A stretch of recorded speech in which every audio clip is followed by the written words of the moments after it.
Hello and welcome to Real Musicians Don't Starve. I'm your host, Michael Elsner, and today we have a really good friend of mine. I'm so excited to have him here. His name is Redmond, and while you might not know him by name, you definitely know the work that he's done. He has played on 27 #1 hit songs, but he's also shared the stage with lots of artists, including Aldean, Garth Brooks, Clarkson, Keith Urban. Let's see who else. Bryan Adams, one of my all-time favorites. Cornell. He's played, again, literally every show you can think of, from the Grammys to The Voice, American Idol, the late night talk show circuit, everything, every award show possible as well. Rich is also the host of his own podcast called The Redmond Show. And he's also an accomplished author and speaker, and I'm holding his book right now, Crash Course for Success. I even have my own little signed copy. Check that out. Look at that. So, Rich, thanks so much for coming and joining us today. I'm so happy to have you with us all the way from Los Angeles today because of the quarantine. Yeah, 12 weeks of not only just going for a run and going to Ralph's or Trader Joe's. And like my girlfriend Kara and I, we're like have like a getaway car. We'll like pull up to the Trader Joe's and she runs in with her mask and gloves, and I've got the car just running, ready to go. It's been like a military operation here. Yeah. Have you been back to Nashville at all since this started? I have. I kind of like right after Live Nation put a pause on our last 3 shows, I jumped on a flight, came out here so I could see my lady friend and enjoy the sun for, 10, 11 weeks, which is a great decision. Mm-hmm. And then Nashville started to loosen up a little bit with the music industry. I just did my first masked recording session the other day. And it was like all of my dear friends that I've known for like 25 years, all wearing masks and like Lysoling. Like I went in and Lysoled around my drums between each take and was washing my hands like a crazy person, because this is just like, it's like an unseen enemy, man. And it like gets in your mind. Like it's like, it messes with your brain. It really does. Oh yeah. I don't want it. No, I don't think no one wants it. I don't think we want it. I'm surprised that, you even hopped on a flight to come back. Well, part of it is just like at the same time, as long as you're smart and you know the facts, and life's got to go on a little bit, Right. Otherwise we'll turn into Schmeagol coveting the ring, my precious, in a corner. Yeah. Oh yeah. Well, you've had a pretty storied career, and you've been with Aldean from the beginning. Back 1999 in the club days, and you guys have even created a whole new sound in the country market, which is pretty phenomenal. You definitely brought a lot of the rock element to the country market. But what I really focus on with Real Musicians Don't Starve are the 3 keys, what I consider the 3 keys to success: your skill set, your mindset, and your actions. But before we dive into those, I'd love to just get your perspective. As you've had a 21-year career plus, really, because before you were with Jason, you were playing with other artists as well. But you've had over 20 years in the music industry as a career musician, and so I always like to ask the first question, to everyone, which is, when you look at success, being a career musician, what does success look like to you? A lot of people always, they have their vision of what a successful musician is. I hope you make it. Well, what does making it mean? So I'm always really curious to dive in and see, what does making it mean to you? What does success mean to you? That's funny. It's like, oh, you're a musician. God, I hope you make it. Yeah. Good luck. Oh, that's a tough one. Woo. Yeah. But hey, man, I can say my parents are proud, man. There's been many times that I've played a show and I got tickets for my parents, and they were like in the front row or the first 10 rows. And after the show, I remember we were opening up for the Rascal Flatts back in the day, and I'd go out and I would throw my drumsticks to my parents. And I was like, yeah, man, who knows? Maybe this is the last time they would ever get to see me perform. But my parents are so robust. They're there physically, mentally. They're still coming to shows, That's awesome. They're not going to get to see me play this year, but success. A lot of people will say, success is getting up every day with a smile on your face, getting to do what you love to do. And really that kind of like resonates with me, because when I get up out of bed every day, for the last, 35, 40 years, it was like, wow, I get to play the drums every day for a living. And of course, there are some years in there where, I made copies and I parked cars and I did construction and I was a waiter and I was a substitute teacher. But those are the things that make you stronger, that help you maintain that focus of what your goal is. And if you have a goal, you have a dream, you write it down. So my dream was, my goal really was to be a top call touring and recording drummer based in Nashville. So I moved to Nashville and I laminated that and I put it on my refrigerator, or I put it in my pocket, put it on my microwave so I could see it every day. And I made that thing happen. And then kind of like a humorous way of looking at success is, hey, I don't live in the Hollywood Hills, but if I want to go get the rainbow roll at a sushi restaurant, I'm getting the rainbow roll. Well, it's interesting because after talking to so many musicians throughout my career, I think that there are strategies that some people, intentionally implement. Others just, they just, I think, unconsciously implement them, but they all lead them to success. And one of the things that you mentioned was actually having the goal written out and then posted somewhere where you saw it all the time. And I think that that's definitely one of those strategies that I hear often from people, is that they actually sat and they actually specifically wrote out their goals. It wasn't just something that just was floating around in their head. They actually wrote it down. Yeah, there's something about taking pen to paper and not even really writing it in your iPhone, but like writing it down, like, get some squid ink, man, and a quill, and like learn calligraphy and like write that thing down and like put it in a glass case. And I took it one step further and I said, I want to hear myself on the radio. I want to see myself on television, and I want to travel the world on someone else's dime. And those were three very specific things that I knew that moving to a city like Nashville, I would be able to cultivate and like develop that. And I was able to do that. So, to all your listeners out there, it doesn't matter what season of life you're in. You can train your talent, you can mold your raw talent, and you can get from point A to point B by staying focused and working hard. Right. And you also took the action to actually put yourself into the situations that are going to create opportunities for you. Totally. I think that, it's interesting. I hear people will say like, oh, so-and-so just got lucky and they just were right place at the right time. And I really think the reality is that musicians who are successful, or just anyone who's successful, they repeat that success over and over and over and over. It can't be luck. You don't just get lucky and play on 27 number one hit songs. That's not even including the top 10s and all the other radio songs. That's just number one, Yeah.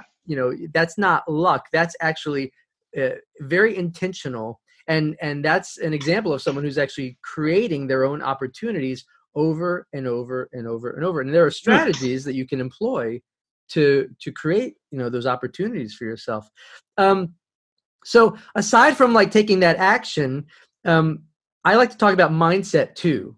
And I know that you're a public speaker and you have your book and whatnot that's very success driven. I'd love for you just to talk about mindset in your experience you've worked with huge successful artists. Excuse me. What do you see as a common trait among their mindset and among the mindset of other musicians that you've worked with who are very successful? Yeah. It's funny, the ones that are like the artists that are like struggling or that are like super insecure, or maybe they're a mid-level artist and they still have something to prove. It seems like sometimes they act differently than the people that are really, the Mount Rushmore of the music industry, the people that have truly, really made it and have been there for decades. Say, for example, like a Bob Seger.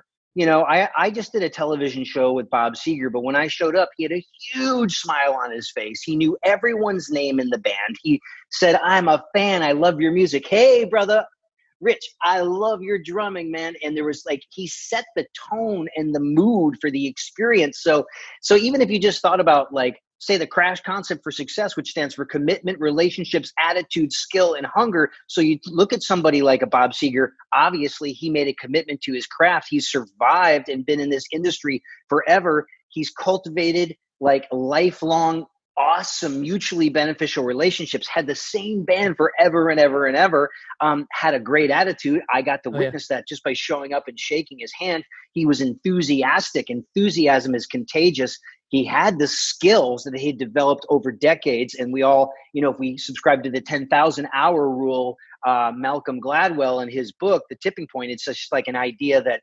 that you're probably going to have to practice 8 hours a day, 7 days a week for about 6.5 years.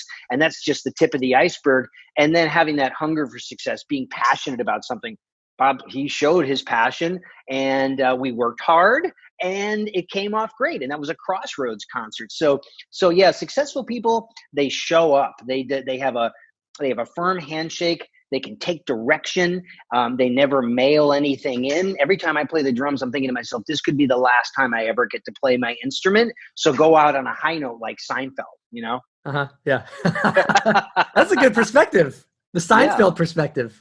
You never want to mail it in, because people are watching, and we're living in this social media driven society where people say, I want to be a recording musician. Hey, if you're playing at your local bar, you're a recording musician, because somebody is filming that thing to put on Instagram and YouTube, and it's forever. And so it doesn't matter if you're dehydrated or hungover or jet lagged or you have explosive diarrhea, you got to play the show.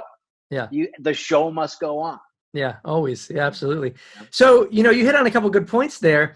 And you've been constantly just that example, you've been able to get hired by a lot of other musicians and play on a lot of other records, even coming back to Nashville to, play on a session recently and whatnot. How do you continue to grow as a musician and add value to those who hire you? Nice. Yeah, the growing thing, at this point in my career, having played the drums starting in 1976, that's 44 years of playing my instrument. I went pro in 1988. Wow. I got my higher education and finished that in 1995. So this is like going back so many years when dinosaurs were roaming the earth. So that's a lot of time to explore a lot of different kind of music. So I always try to stay tapped into that interest in being a very diverse, deeply skilled musician. So when I was coming up, I was playing classical music. I was in the concert band. I was in the symphonic band. I was in the marching band. I played in bands where I didn't even speak the language, Greek weddings, kicking jokes for comedians, opening for the puppet show, playing strip bars, college bars. I just said yes to everything. And there was a lot of different styles happening, which when I created or helped create a scenario or a situation for myself with Jason Aldean, I brought all that diverse skill set to the table. Right. So there's a lot of one-trick ponies in the industry. They do one thing and they just ride that out to the end of their career, and sometimes that works for people. For me, it was just always wanting to be tapped into playing a wide range of styles, but then eventually you get known for something. So my goal every time I work for an artist, whether it be a showcase or I go do live dates with them or I do a recording session, I want to bring my own special stamp or put my Mona Lisa moment onto it, bring my essence, my true personality to that project. But at the same time, I have to respect that artist, what they want.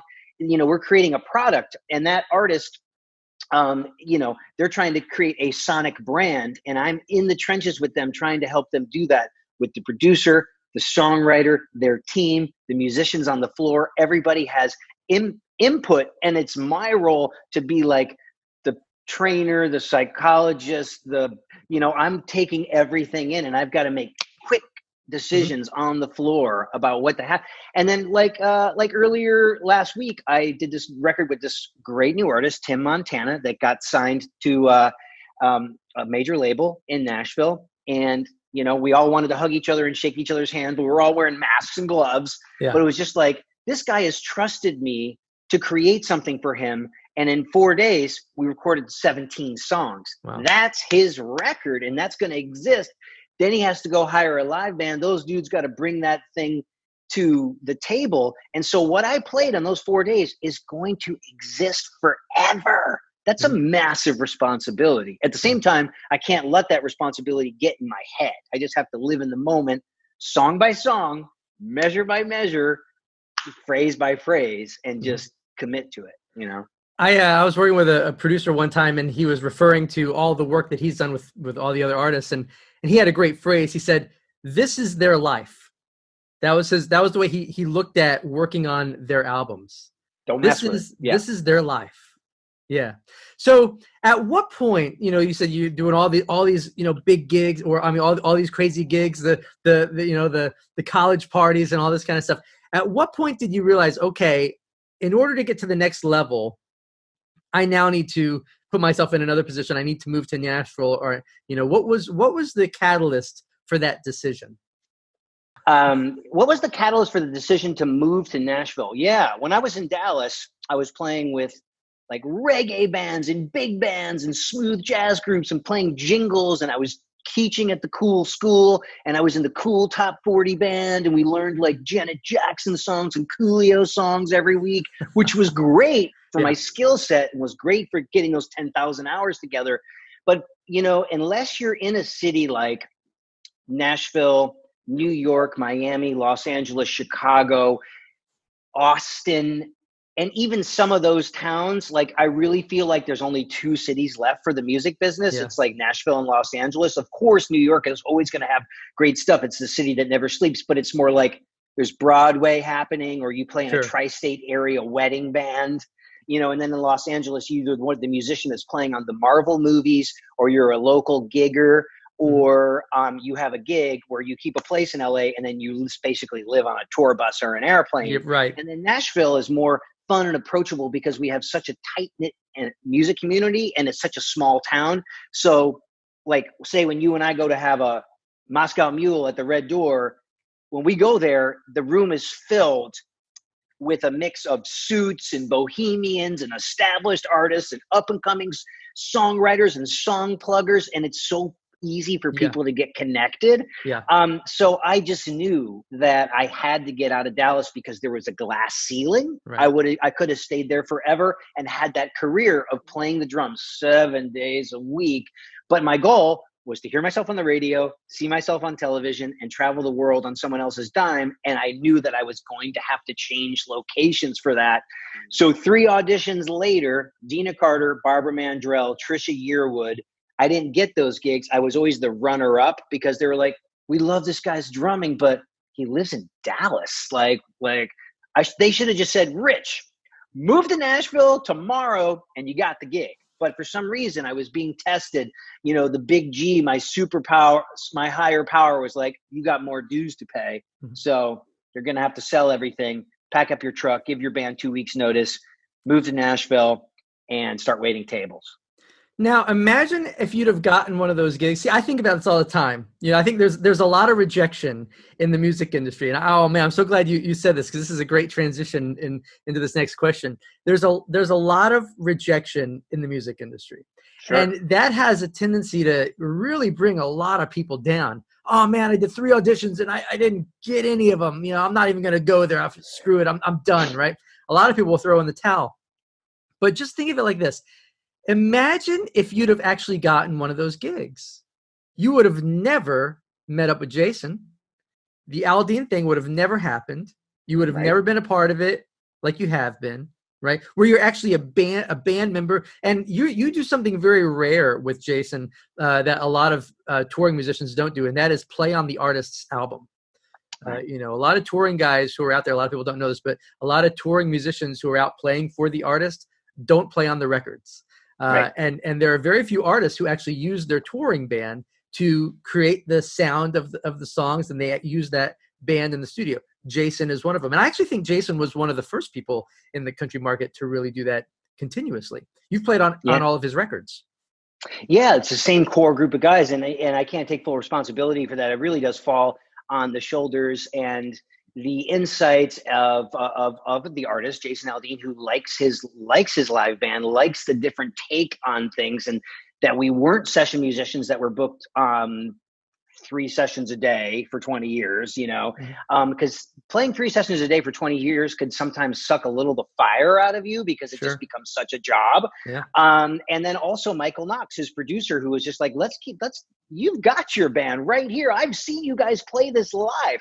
It's like our recording, and it's like the same group of guys. It's the same recording engineer, it's the same studio, it's the same assistant, it's the same mastering guy, it's the same core guys. And if it ain't broke, don't fix it. It's like we were able to create something. But Jason definitely was the first, and it's become more common. Like, Zach Brown used his guys, and I think there's a couple other bands, and there's a lot of like Red Dirt Texas artists, like that use their band on stuff.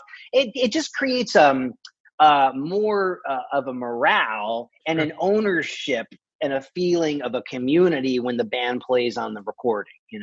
I absolutely agree. I think that some of the best records were created not by session musicians; they were created by band members or people who were not full-time session players.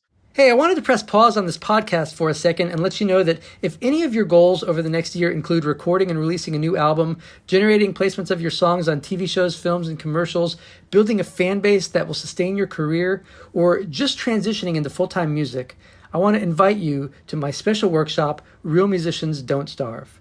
In this workshop, we're going to focus on the 3 keys to your success, and you're going to learn an extremely powerful strategy that allows you to create your own wow factor. And this allows you to attract opportunities to you and your music, as well as remove any financial worry that you may have pursuing a career as a musician. And you can check out this workshop for free at realmusiciansdon'tstarve.com/workshop. Now let's jump back into the podcast. Going back to the 3 gigs that you got turned down, the gigs that you were the runner-up on, along with all the highs pursuing a music career, there's always going to be the rejection. So I'm always curious to know how other successful musicians have handled that type of rejection. What is it that allowed you to keep moving past that big hump of rejection to get to the other side of it, to start having that continuous success? Yeah. Well, there has to be an undying, unwavering belief in yourself, and not being arrogant, not being cocky, but saying like, there is room in the industry for me. I just have to find the right person that is going to champion me. I have to surround myself with the right guys, the right birds of a feather, people that are like-minded. And so I was able to find those guys because I've been playing with the same rhythm section, Kurt Allison and Tully Kennedy, since I've been playing with Kurt since 1997. So I literally have been playing with this gentleman for 23 years. He was the one that championed me and introduced me to Tully Kennedy, our bass player. Those guys fell in love with what we were able to sound like as a trio, and we brought that energy to Jason, and were able to build something together. Now, while we were building that thing with Jason, it was like I was still having to fight for my supper and do a million showcases. We have this place in Nashville called the 12th and Porter.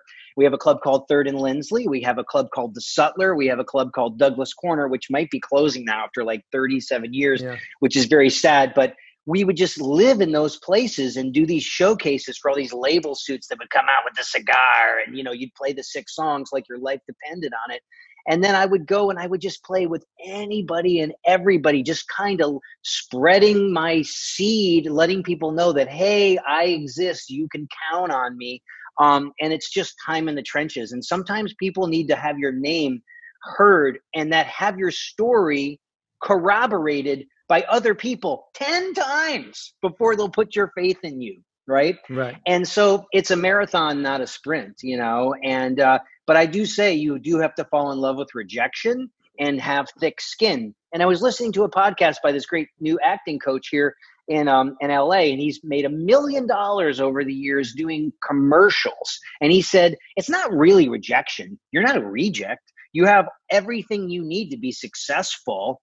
You just have to find the right situation. Like, look at Flo. I was just thinking about Flo when you were saying that. I was like, Flo. I mean, Flo's worth $6 million. Wow. And she was a comedic actress that didn't even want to go to the audition.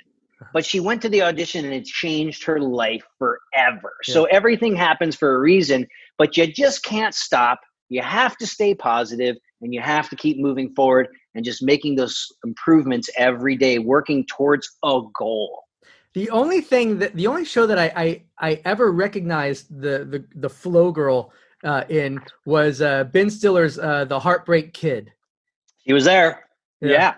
So, I mean, she was probably on a path to take her comedic training and try to do co-stars and guest stars, and then maybe try to get her own sitcom. That seems to be the path. And then actors pay their bills doing commercials, but they can be so lucrative. And then if you become a brand ambassador for something like that, you're set for life. Oh yeah. Yeah. Wow. So I have two more questions for you. Both have two answers each. The first one is a two-part question, and it is, what is the best career decision you've ever made, and what is the worst career decision you've ever made? The best career decision I ever made. That would probably be moving to Nashville, relocating, right? Because if I'm looking back 23 years and thinking what my life would have been if I had stayed in Dallas, Texas. Now, I have dear friends that are still part of that music community, and they do their jingles and they do their teaching, and they play on a Tuesday at the jazz restaurant. They play on Sunday and Wednesday in the huge mega church, and then they play in the cool top 40 band on Thursday, Friday, Saturday. Not a bad life, making their bills, but I had stars in my eyes, man. I wasn't going to be happy until I was sharing the stage with major music celebrities. So I said, I have to take a step back to take a step forward. And I did. Man, I think my first tax return, my first year in Nashville was like $4,500. That's like that's like on the books, right? That's way below poverty level, just making it, you know? Yeah. And, but it was great because I was making my dreams come to fruition, right, which is actually the most exciting part of a person's career. When you finally get to where you want to be, or where it starts to feel comfortable, it can be very easy to become the fat Elvis, right? And the fat Elvis syndrome is where I'm just like, forget it, man. I want to continue to grow, change, and evolve. And if we're not growing and changing and evolving, we're rotting on the vine, right? So, woo, thank God. I shook it up and changed my location, because it's like when you're a musician, it's like owning a restaurant. Location is everything, right? You can make the greatest food in the world and cater all your mom's parties, but if your dream is to have a successful restaurant, you got to find that cool street corner in Germantown or the next emerging neighborhood, and you've got to set up shop and you got to put in the time. But location, man, is everything. Like if somebody wants to be a massively successful Nashville songwriter and have their songs cut by Tim McGraw and Jason Aldean, it's possible to do it from Des Moines, Iowa, but it's going to be an uphill battle. It's going to be much easier if you're in Nashville. What was the worst career decision you ever made? Worst career decision I ever made. No one has ever asked me that question, and I'm such a rainbows and unicorns guy. There doesn't have to be an answer to that, because I've thought about that question myself, and I think that to me that answer doesn't exist in whole, because I look at it and I think if I didn't make every decision I made, I wouldn't be where I'm at. So some things were good. You know, some things had repercussions. I made a decision very early in my career. Well, I signed a contract very early in my career that I didn't fully read and I didn't fully understand. And I actually lost the rights to a bunch of tracks that I'd really spent a couple of years working on and spent a lot of money recording. Yeah, who knew we had to be lawyers? I know, right? But that was so devastating at the time. I look back at it, it's laughable. But it was so devastating at the time. But at the same point, the result of it was that was the impetus that I needed to actually go, okay, I need to actually learn how to read contracts. You know, I didn't go to law school by any means, but that was the catalyst that opened up the door. Yeah, okay. I got one. I was like, you know what? I really want to sign this because I want to do this project, but I really don't know what the hell any of this means. Yeah. And I don't necessarily want to pay a lawyer because the lawyer bill is going to be more than I would make on this project. Yeah, you know what I mean? That's how it is sometimes, right? But yeah, I think it's interesting just to see what people's perspective of that is, because I think the reality is that if we are the product of all of the decisions that we've made, and good and bad, and there are things that, like, if I go back, I'm like, oh, I would do that differently, but then I have to pause and think, wait, if I do that differently, I'm going to end up in a totally different place. Yeah. I don't know if I want that. I mean, you're a dear friend, and I look at your career and I think to myself, oh my God, this guy has created thousands of pieces of intellectual property that just happen to be artistic and cool at the same time. And you've been involved with all these TV and films, and there's licensing, and you have packages, and you have training programs. I mean, it's like you're a highly accomplished person, and you took all of your knowledge and experience, and now you're helping a future generation of people, which is the mark of how successful people operate. Successful people maintain their success by giving away and sharing their knowledge, right? Because if you want to keep it, you have to give it away. And that's exactly what you're doing with a thing like this. And just me, like my talk show, it's like, it's just a talk show where two guys are telling fart jokes, but in the middle is a really cool guest like yourself who can like entertain the audience and then teach them about music licensing, right? So that's kind of what I'm trying to do with my podcasts and my books and stuff. But yeah, you're right. I don't have any regrets. The fact that it was my goal to meet my Mellencamp, to find my Sting, to find my Bono, to locate my Elton, and then surround myself with guys that finish each other's sentences. And we've known each other for 5 presidencies, and we are just like Aquaman and the fish. It's so nice to be able to mix business and pleasure at the highest levels. And I look around and I think to myself, sometimes I think to myself, I wish I had multiple lifetimes, because I have that faith in myself. I knew I could have moved to New York City and hailed taxis and moved my little mini kit and played cafes and jazz bars and played weddings and lived in New York City and with 4 people in Brooklyn. And it would have been so fun, right? Yeah. That didn't happen for whatever reason. I also know that if I had come to sunny Los Angeles 23 years ago, I would probably be the guy that would be playing on Marvel movies.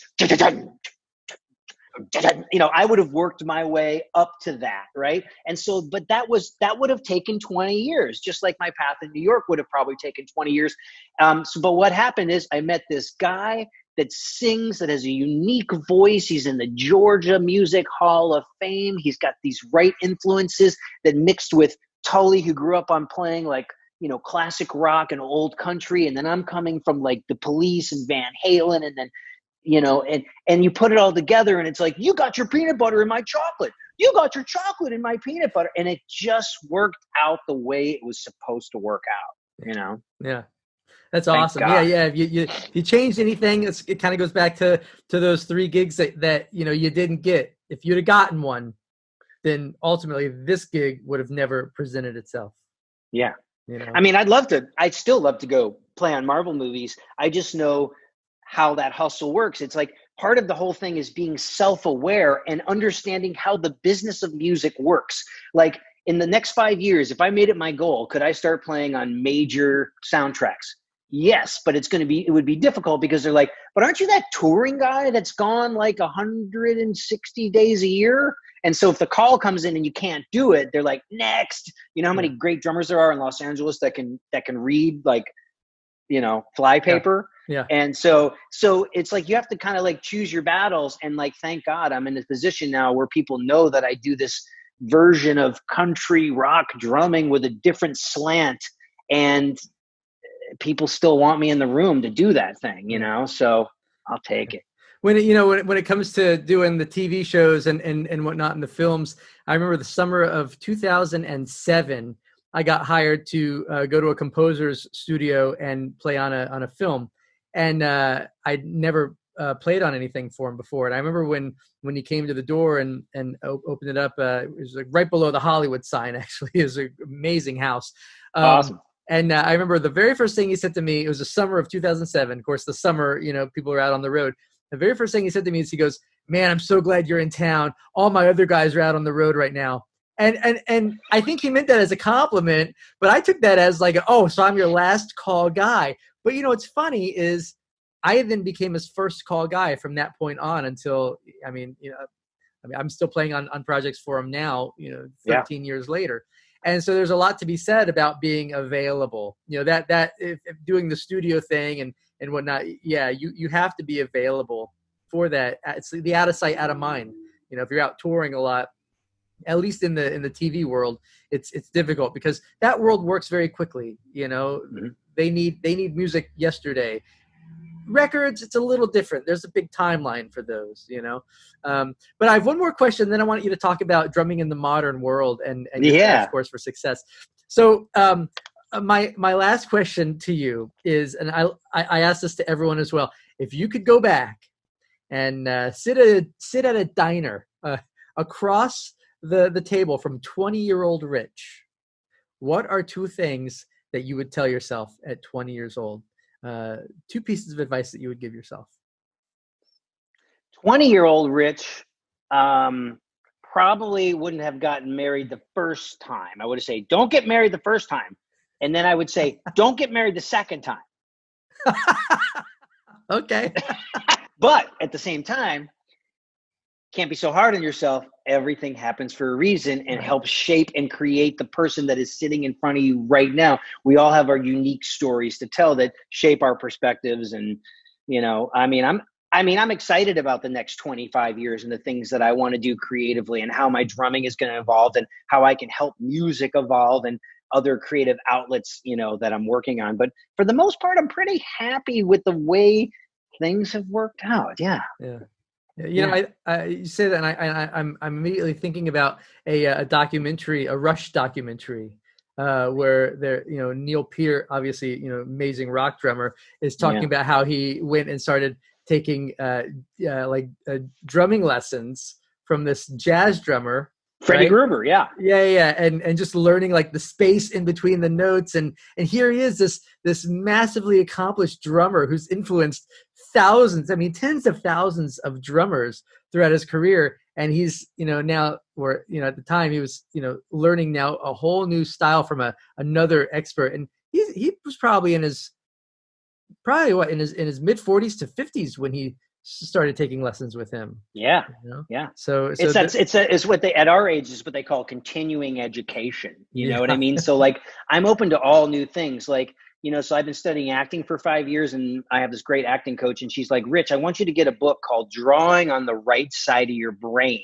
And I said, I got enough hobbies, Leslie. What the hell is this? She goes, no, I don't want you to be an artist. I want you to use this as a way to express yourself and put less focus on the left side of your brain, because the left side of our brain can hold us back so much, because music and a lot of the creative arts, it's all right side. And we have to learn how to sometimes ignore the left side of our brain to fully express ourselves. And my take on that is that when you're learning your guitar scales and your modes, and you're learning to play in time, and you're learning these hard skill sets, it can be very much mathematical and left side. But then when you hit the stage, you want to have that to be so much muscle memory and so much time in the trenches that you can just go to the right side of your brain and just make something happen. So I don't know. Life is funny. It's we have nothing to complain about as creatives, because every piece of art that we create is going to positively affect somebody.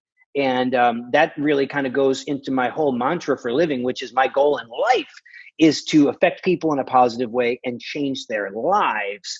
And thank God it seems to be working. Like I have a home studio like you in Nashville, Crash Studio, where I have mics all set up, and I have vintage drums and modern drums and a wall of snare drums and different percussion instruments from around the world. So this Sunday I'll be in town, and I'll be at that studio with my engineer, Johnny, and we're going to crank out 12 tracks for artists around the world, which is like, it tells me I'm doing something right, because people are actually going to pay me money to sweat on my drums for them and then hand them a product. Like, it's like so cool. Yeah. It's awesome. I think there's really nothing more fulfilling, than to be able to do things and create things that help and inspire other people. Totally. So let's talk about your book, Crash Course for Success and Drumming in the Modern World, because you're just as much a teacher as you are a performer. Well, you are too. And you and I have had many conversations about, you and I always check in with each other periodically about, how we're running our businesses and how we could be doing better at things and where to put our focus. And it's like, I think people all need friends like that, where you can kind of like unabashedly get the no bullshit answer from people about this is where I see you, because sometimes we look in the mirror and we could see something totally different and not see what the world sees.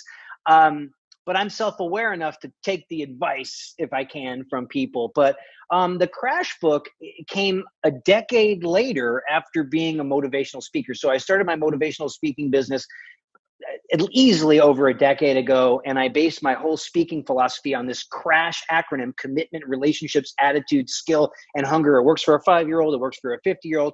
It works for a 50-year-old that acts like a 5-year-old. It works for soccer moms. It works for people that want to join NASA. It works for bass players. It works for anybody in any season of their life. And it's like, commit, honor relationships, cultivate relationships, have a positive attitude, because positive people live longer, have healthier lives, and they make more money. Skill set, figuring out the skills you need to be successful in your chosen field, and being hungry for success. And I always leave people with this. I say, passion is your engine and hard work is the fuel that you put into that engine. So if you choose the right thing to be passionate about, it'll allow you to work harder and harder because it doesn't feel like hard work. Right. And then you create that cycle of self-empowerment. And so you can use each one of these concepts individually, but when you put them all together, you can be an unstoppable individual. So I started speaking to your Cisco's and your Hewlett Packards and your Microsofts and, big pharma and literally farming and small business owners and startups. And, I teach at the Drummers Collective in New York and Musicians Institute in Hollywood. And it's just been a great thing. And I said, you know what, where's the book? And it was like a paralysis thing. A lot of times we can procrastinate because we're paralyzed with the fear that this book is my first book and it's got to be the greatest thing ever. And then I just started looking at guys like Gary Vee and Grant Cardone and these kind of thought leaders that are just spitting out books. Mm-hmm. And there's misspellings in Grant's books. His fans don't care. That he just puts out content and they consume it like it's like caviar. Yeah. So I put out the book, which is great because if you're a speaker or somebody in that field, the book just gives you more of permission to be an expert in your field. So everybody needs to write one book, and Jeff Bezos makes it so easy for everyone to do it. This is true. You can put anything up on Amazon. Yeah. And you also have Drumming in the Modern World, which is your drum program where you teach everything that you've learned in your 40 plus years as a drummer. Yeah, and it has to be, of course, I'm so dramatic, and any of my girlfriend or my ex-wives will tell you that I'm overly dramatic. I'm half Italian, so it's like drumming in the modern world. I wanted it to be epic. And it's not everything I know, but it was just something that was just I was at that point in my life where my good friend Vic Salazar, who owned Vic's Drums in Chicago, said, this is the time in your life and you're in your mid 40s where you have something to say, you have people following you. So create something. And it's been great. And the support has been awesome. So drumminginthemodernworld.com. And, if anybody wants to find anything about me, you could just go to my overly priced website, richredmond.com, and everything is kind of there, which is good. I love my friends. They did such an amazing job at Muletown Digital. These guys are amazing, but it's just every 10 years you have to get a new website if you're in this world, and they knocked it out of the ballpark, man. Yeah, your website does look good. I was checking it out earlier before we hopped on. Thanks, bud. It is definitely prime. If you want to check out a good website, richredmond.com. And you can link to anything he has there, obviously. Yeah, man. So Rich, man, this has been awesome. I mean, you've shared everything from the actions that you've taken to that have led to a lot of the success that you've had, the mindset that's led to it, and of course obviously the skill set on multiple fronts that have opened up a lot of doors and allowed you to create a lot of the opportunities on a consistent basis that have allowed you to be successful. And I think all those strategies, they relate to anyone, any musician who's listening to this can implement those strategies, and they do work because they are really universal strategies. Yeah, and it's always going to come down to people, guys. I mean, if you are given an opportunity or you create an opportunity for yourself and you have the time in the trenches and you have the deep skill set, that's your time to shine. If somebody cracks the door open for you, you kick it open, and your way of thanking them is to knock that situation out of the ballpark. But people are the gatekeepers in this industry. The more people you know and the more friendly you can be with people and be on the top 5 list. If somebody needs a composer or a guitar player, you want to be one of the 5 people that they think of first. And that just takes time, and it takes time in the trenches, and try not to burn your steps. Try not to burn those bridges, because when you burn those bridges, it's just one less gatekeeper there for you, so it's always going to come down to people and friends and relationships. Awesome, man. Well, I love to end these podcasts with our manifesto, and that is that real musicians are business owners, and our business is music. Now, a business is simply an organization where value is provided in order to make a profit, and unlike starving musicians who operate with a mindset of scarcity and fear, as success-driven musicians, we operate with a mindset of abundance, confidence, and service. We are doers, we are dreamers, we are creators, and we are achievers. We know that our true value is determined by how many people we serve and how well we serve them, because our truth is real musicians don't starve. I love this. That's like you're showing me the money. It's just a great mindset to, it's really a mindset. It's just a mindset in how you look at what we do as musicians, because as musicians, ultimately, we provide a service. We provide value, whether we're on stage, playing a show, we're providing a service to those who are coming to the venue, or if we're in the studio working with a composer or a producer or an artist, we're providing a service to them to help them realize their vision and, help them, achieve their dreams. So ultimately it's a service mindset. And I think you can always narrow down anything that's successful. When you look at anyone who's been successful on a consistent basis, it's because they've always approached their business in some way, whether very intentionally or just subliminally, as a service, and they're always providing value. I think it's good to remind people to do it intentionally, because when you make everything about other people, that's where you will find your success. Because if you want to play guitar live or in the studio, you go to do someone's showcase, the record label is looking at people, you are there to make that person look incredible. If you get to a gig like a Jason Aldean where there's 26 songs in the set, you got to play those songs like it's the first time you've ever played them, with that kind of fresh energy, even if you played them 5,000 times. And if you go into the recording studio, realize that you were in the service of bringing someone's sweat and blood and story to life. And so if you make it about other people and making their job easy to do, you will get hired time and time again. And we want to operate on a repeat business cycle. The fact that you're working with people that you worked with 20 years ago is testament to that. Yeah. Awesome. Rich, thank you for that. A wealth of knowledge and information that you've shared today. And I really appreciate you being with us. Hey, man, it's so good to see you. And I can't wait to see you in the flesh. Absolutely. All right, everybody. We will see you in the next episode.